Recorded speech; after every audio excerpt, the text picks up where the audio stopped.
کذالک حقت کلمۃ ربک علی الذین فسقوا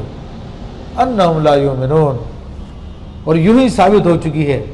تیرے رب کی بات فاسقوں پر تو وہ ایمان نہیں لائیں گے۔ تو اب فاسقوں کے بارے میں فرمایا، اور فاسق کا اطلاق عام طور پہ گناہ گار آدمی کے لیے کیا جاتا ہے، مگر یہاں پر فاسق سے مراد وہ شخص ہے جو غیر مسلم ہے اور اسلام کی حقانیت کو جاننے کے باوجود اپنی ضد کی وجہ سے، ہٹ دھرمی کی وجہ سے اسلام کی طرف نہیں آتا، اسلام کو قبول نہیں کرتا، یعنی اپنے خواہشات نفسانی کا پیرو بنا ہوا، مانتا کہ حق ہے، یہ سب کچھ ہے، لیکن آتا نہیں۔ کہتے ہیں تعریف بھی کرتے ہیں، کتنے غیر مسلم جو اسلام کی تعریفیں کرتے ہیں لیکن اسلام کو قبول نہیں کریں گے، کتنے غیر مسلم جو حضور علیہ الصلوۃ والسلام کے نعتیں لکھتے ہیں لیکن اسلام کو قبول نہیں کریں گے۔ تو وہ اپنے نفسانی خواہشات میں گھرے ہوئے ہیں، تو یہ اب ہر دھرمی کی وجہ سے نہیں کرتے، ضد کی وجہ سے نہیں کرتے، لوگ کیا بولیں گے، اور ایک وہ جو مقابلے پہ اترے ہوئے ہیں، ان کو پتا کہ حق ہے، ان کو پتا حق ہے لیکن نہیں مانتے۔ حضرت صفیہ رضی اللہ تعالیٰ عنہ ام المومنین ہے، جو بنی اسرائیل سے تھی، رسول اللہ صلی اللہ علیہ وسلم کے زوجہ محترمہ ہیں، اور اپنے سردار، اپنے قبیلے کے سردار کی بیٹی تھی، تو وہ بتاتی ہیں کہ ایک مرتبہ میرے باپ کی میرے چچا سے ملاقات ہوئی، یہودی تھے وہ دونوں، کہا رسول اللہ صلی اللہ علیہ وسلم کے بارے میں باتیں ہو رہی تھی، میں نے سنا، لیکن کیا کہتے اس آدمی کے بارے میں، کہ آدمی سچا ہے، وہ یعنی محمد رسول اللہ صلی اللہ علیہ وسلم کا آدمی سچا ہے، اس میں ساری وہ علامتیں پائی جاتی ہیں جو ہماری کتابوں میں لکھی ہوئی ہیں۔ کہا دونوں آپس میں باتیں کر رہے ہیں، میرے چچا اور میرا باپ، تو پھر میرے باپ نے پوچھا کیا ارادہ ہے، کہا جب تک دم میں مخالفت کریں گے۔ یہ اردرم لوگ ہوتے ہیں، ابو جہل کے ہاتھ میں جو کنکریاں بولتی ہیں، وہ کہتا ہے کہ بتاؤ میرے ہاتھوں میں کیا ہے، تو آپ کنکری کو حکم دیتے، کنکریاں کلمہ پڑھتی ہیں، تو پھر بھی نہیں مانتا، یہ اردرمی نہیں تو اور کیا ہے۔ انہی کے بارے میں اللہ فرماتا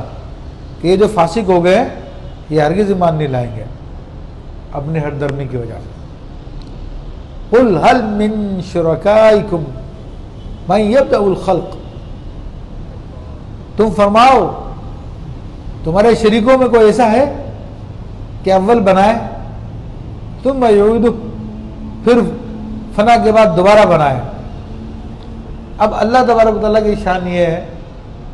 کہ وہ اس نے ابتداءً بھی مخلوق کو پیدا فرمایا، اور جب پھر مخلوق مر جاتی ہے، مٹی ہو جاتی ہے، تو پھر دوبارہ ان کو پیدا فرمائے گا، وہ قیامت کے دن پیدا فرمائے گا،